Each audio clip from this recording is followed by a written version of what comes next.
In this video, we will be talking about random forest. So, what is random forest? First of all, random forest is a assemble learning method which combines the output of multiple decision trees to reach a single output. So, in this tutorial, we will go for the code implementation for the random forest. So I will be using the most popular data set, that is Titanic data set, to implement this algorithm. So let's get started. Initially, we import all the libraries. So we'll like the pandas, numpy, and matplotlib for plotting the graphs. Then we read the data. So you can download the data from the Kaggle.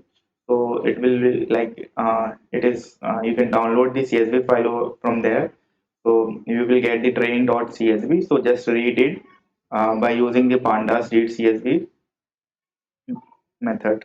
So how the data looks, you can see by using the df.head, we will able to see the some of the samples. And so we have passenger ID. So survived is the target column. This one is the passenger class and the name, sex, age, and sibling, spouse, and ticket. So the fare, the cabin, and the mark. So this is the you can say the how the data set look. So if we talk about this shape, like the number of rows and columns, so there are 891 rows and 12 columns.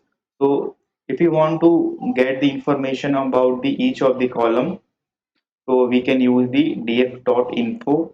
So here you can see the data type of each of the column. Then this is the command for checking the missing data in all the columns. So here we use the df.isNull.sum. Okay, so we will go by column and check so there are any null values are present or not. So in column three in three columns, age, cabin, and embark. So we have some NaN values. So the numbers are 177, 682, and the N2. So what we do is we will fill these null values. So in case of age column, so I am filling these null values with the mean, and other for the two cabin and embark, I am using the most frequent one. Okay. In below, so what we are doing, and like we are doing, like there are some columns so which are in categorical in nature in data type, so we are converting them by using the pandas get dummy.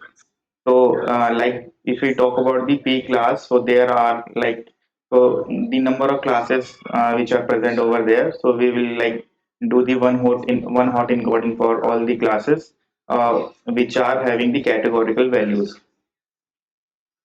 So after doing the this one hot encoding, so the number of you can say the columns will increase.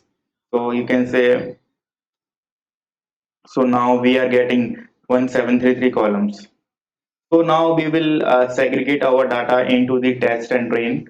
So we are just making our data set for it. So we are taking the labels, that is the survived one, and the remaining we are using for the our you can say x and y. And so x is the this one df remaining one. So now we will like use the sklearn library, and we will do the train test field. So here I'm using the test size 25%, and the remaining will be 75% for the training. So I'm from scikit-learn.assemble. I am importing the random forest classifier. So I am making the object of it, and then I am putting my train data to fit into the model. Okay, so training will happen now, and the object is created for the random forest classifier. Now it will predict. So we will like predict the our model from the test data set. So and we will using the AUC metric. So it is one of the metrics. So we can check the accuracy of the you can say of the model. So we are using the AUC here, AUC metrics. So we can say the goodness of the model is 78%.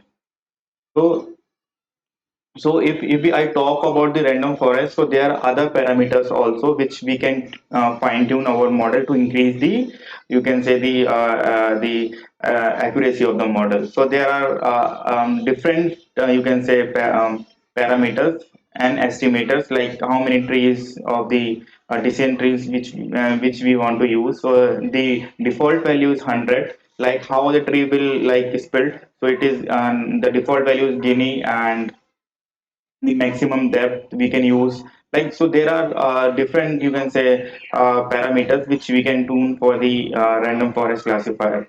Minimum samples fields, minimum samples leave, minimum weight fraction leave. Okay, so like you can tune with these parameters. So here, what I am doing is that the number of estimator I am like taking one to four one by one. It will this will take one by one all these values, and we will do the prediction on these like random forest classifier. Here the number of estimator will go 1 2 4 4 8 like the trees, and we will tune we will check the accuracy after it. So this one is the same code, just I am iterating over the this an estimator, and I am just putting my results over it, and we are checking the accuracy. So you can here you can see. So if I talk about the text AOC, so from here you can say at, yeah, this point approx 30 trees, an estimator value 30. So the accuracy is, you can say, high for the AOC curve. So if we go over here, approx 60, so it will it is going to decrease.